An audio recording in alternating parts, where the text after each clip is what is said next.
अब दोस्तों इस पैनल्स के सिवा जितने भी इसमें इलेक्ट्रिकल डिवाइसेस यूज हुए हैं उसको आपने समझ लिया है, या जो भी पार्ट्स यूज़ किए हैं उसके बारे में हमने आपको जानकारी दे दिया है। अब इसके पैनल के अंदर की जानकारी आपको हम देंगे और साथ में उसके बाद हम समझेंगे इसकी वायरिंग को। पहले इसमें पार्ट्स जो यूज हुए हैं उसको समझ लेते हैं। दोस्तों ये G+3 का वायरिंग है और G+3 का वायरिंग में आपको यहाँ पर दिख रहा होगा अभी पूरा अच्छे तरीके से। इसमें जो रिले है आपको दिख रहा होगा। सबसे पहले रिले समझते हैं। रिले आपको 1 2 3 4, ये ग्राउंड फ्लोर का रिले है, ये सेम रिले है। ये थोड़ा सा डैमेज हुआ है, इसको हटा देते हैं। इसके अंदर ये दिख रहा होगा आपको, ये रिले सेम है, ठीक है। 110 वोल्ट का पे ऑपरेट होने वाला ये रिले है। कॉइल वोल्टेज आपको दिखा होगा, यहाँ पर दिख रहा है 110 वोल्ट, ठीक है। और 5 एम्पियर तक इस पर लोड दे दिया सकता है और आपको 240 वोल्ट इस पर AC आप यूज़ कर सकते हैं और 5 एम्पियर 24 वोल्ट DC भी आप इस पर लोड दे सकते हैं, ठीक है। ये साल्जर कंपनी का है। ये आपको रिले जो है कितना पिन का है, ये सारे थोड़ा सा डैमेज हुए हैं, इसको दिखाता हूँ मैं। ये आपको 8 पिन रिले है दोस्तों, ठीक है। देखिए यहाँ पर पिन कितने हैं, 1 2 3 4 और 5 6 7 8, ठीक है। 8 पिन रिले है। यहाँ पर 8 पिन रिले के अनुसार यहाँ पर पॉइंट भी दे रखा होता है। 2 और 7 पे हम कॉइल का पावर देंगे, ठीक है। और एक कमन है, 8 कमन है। 2 कॉइल के पॉइंट होते हैं और 2 कमन के, एक कमन के साथ एक NO और एक NC है, जैसे दिख रहा होगा। एक के साथ देखिए, एक के साथ 3 NO है और 4 NC है और 8 के साथ 6 NO है और 5 NC है, ठीक है। और ये अपना रिले है, 8 पिन रिले, ठीक है। तो 8 पिन रिले इसको हम क्या करते हैं, लगाते हैं। निकालने के वक्त आप देखे होंगे कि यहाँ पर एक ग्रुप पॉइंट दे रखा है, ठीक है। इसी ग्रुप में ये जा करके बैठ जाएगा। इसको हम क्या करते हैं, बैठा देते हैं, फिक्स हो गया। तो ये 8 पिन वाला 4 रिले आपको यहाँ पर दिख रहा होगा और ये अपना 11 पिन का रिले है, ठीक है। जैसे इसको हम बड़ा रिले है, इसको भी निकाल के दिखाते हैं। देखिए ये 11 पिन का रिले है जो कि डायरेक्शन के लिए यूज़ किया गया है और यहाँ पर आप देख लीजिए, ठीक है। इसमें भी आप देखेंगे तो यहाँ पर 2 और 10 में कॉइल का पावर देना है, 2 और 10 में, ठीक है। 2 और 10 में कॉइल है, क्योंकि यहाँ पर दिख रहा होगा। पर ये वाला जो पॉइंट होता है ना दोस्तों, ये कॉइल के सिंबल होते हैं इसमें। मतलब ये यहाँ पर आप इसको पावर देकर चालू करना चाहते हैं तो आपको यहीं पर 2 और 10 पे पावर देना पड़ेगा और 110 वोल्ट इस पर देना पड़ेगा। आपको कॉइल के अंदर लिखा हुआ होता है, जब आप देखेंगे तो ग्लास के अंदर 110 वोल्ट AC आपको इसमें देना पड़ेगा, लिखा है ना अंदर। आपको बाहर वाले पे कम विश्वास करना है, अंदर आपको देखना होता है कि कितना वोल्टेज पे ऑपरेट होगा। अंदर में आपको हर एक रिले के अंदर, क्लास रिले के अंदर आपको वोल्टेज देखने को मिलता है, कितने वोल्टेज AC DC क्या है। क्योंकि 24 वोल्ट 12 वोल्ट DC में आता है और AC में 110 वोल्ट 220 वोल्ट आता है। तो ये आप समझिए कि ये 11 पिन का है। तो इसमें 3 कमन होंगे, 3 NO 3 NC पॉइंट होंगे और 2 कॉइल का होगा। 3 3 9 2 11, ठीक है। तो इसको क्या करते हैं, हम लगा देते हैं कनेक्शन। हम आपको इस सब का डायग्राम बनाकर समझा देंगे, वैसे समझ में आ जाएगा। तो आप यहाँ पर समझिए कि यहाँ पर कितने यूज़ किए गए हैं। तो 4 रिले यूज़ किए गए हैं, जो ground floor, first floor, second floor, third floor, ठीक है। और ये डायरेक्शन अगर ऊपर आ गया है तो नीचे जाना चाहिए, ठीक है। अगर फर्स्ट फ्लोर पर है तो सेकंड फ्लोर पर आना चाहिए। जहाँ भी हम दबाए तो उसका अनुसार कमांड मिले और हमारा होना चाहिए। तीसरा, ये तो समझिएगा रिले लगे हैं कितने। उसके बाद समझिए ये MCB है, जहाँ पर 3 फेज़ पावर आता है और 3 फेज़ के साथ 3 फेज़ पावर आया और एक आप देखेंगे यहाँ पर 3 फेज़ पावर आता है और ये 3 फेज़ पावर यहाँ से बाहर निकलता है, ठीक है। 3 फेज़ पावर आया और 3 फेज़ पावर यहाँ से उठा और ये 3 फेज़ पावर इन मोटर के जो कंडक्टर लगे होते हैं, जैसे एक कंडक्टर आपको देखेंगे तो ये अपना कंडक्टर क्या है, एक डाउन का है और एक अप का है, ठीक है। अप कंडीशन में अपना लीवर जो अपना ये रोलर है ऊपर आएगा और ये नीचे जाएगा। लिफ्ट का जो बेस है, जो लिफ्ट का जो बॉक्स है ऊपर आएगा, अप के समय डाउन के समय नीचे जाएगा, ठीक है। और इसमें कनेक्शन सेम होता है।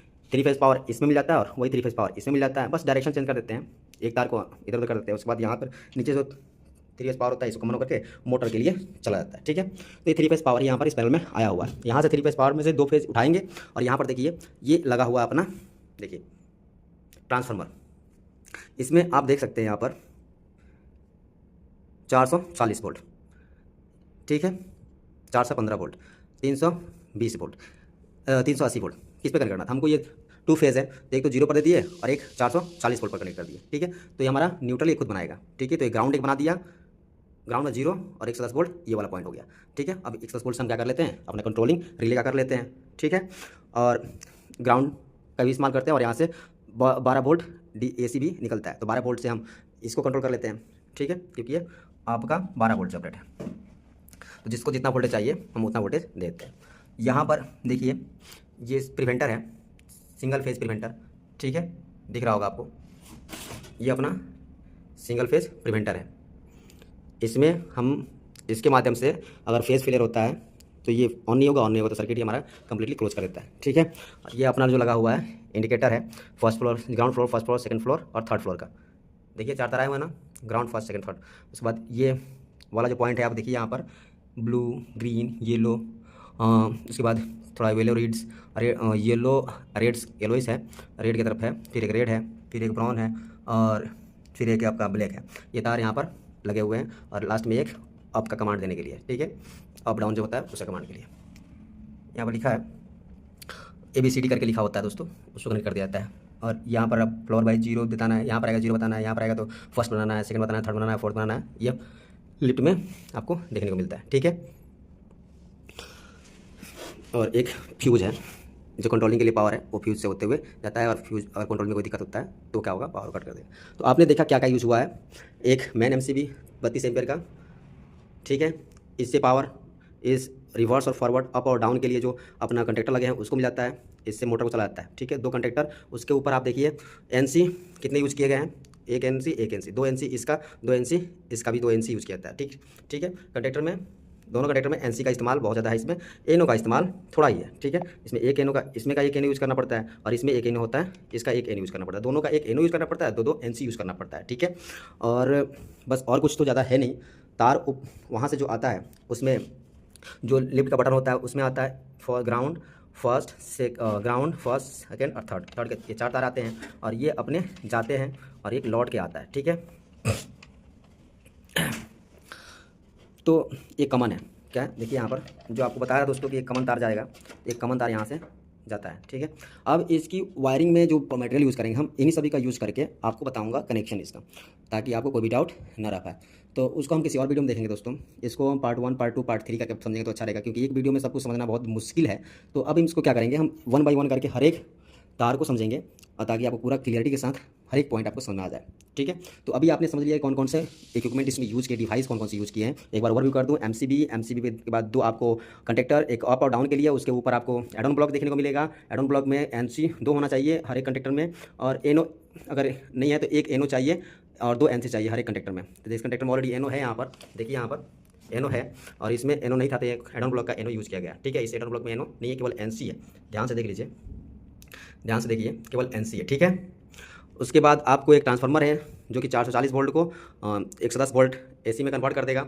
ठीक है, 110 वोल्ट AC में कन्वर्ट कर देगा और 12 वोल्ट में कन्वर्ट करेगा, जहाँ पर 12 और 24 वोल्ट जिसकी जरूरत है उसके अनुसार वो काम कर लेगा। ठीक है, उसके बाद आप एक फ्यूज देखेंगे जो कि 20 एम्पियर का है, और इसके माध्यम से हम क्या कर लेते हैं, कंट्रोलिंग कर लेते हैं। और एक प्रिवेंटर है। ठीक है, प्रिवेंटर ये कंट्रोलिंग में यूज़ किया जाता है। अगर कोई फेज फेलियर होता है तो ये प्रिवेंटर क्या करेगा, यहाँ से जो इसका एनो यूज़ करते हैं, एनो से पावर ये आउट ही नहीं करेगा। अगर ये हेल्दी पोजीशन रहेगा तब ये ऑन होता है, इसके कंटेक्ट ऑन रहते हैं, अदरवाइज ये ऑफ कंडीशन में चला जाता है और अपना काम नहीं होगा, ये पावर ही जनरेट नहीं, मतलब यहाँ से ये इसको जो हमने इस कमन पर दे रखा पावर वो आउट ही नहीं करेगा। और बाकी 5 आपको ग्लास रिले है, जिसमें से 8 पिन का ये 4 रिले है और एक रिले है अपना 11 पिन का। ठीक है, तो उम्मीद करता हूँ कि पूरा पॉइंट यहाँ तक समझ आएगा। अब इसके हम वायरिंग को अच्छे से आपको थर्ड पार्ट में आपको समझाएंगे। तो मिलते हैं नेक्स्ट वीडियो, तब तक के बाय, सी यू, जय हिंद, जय भारत।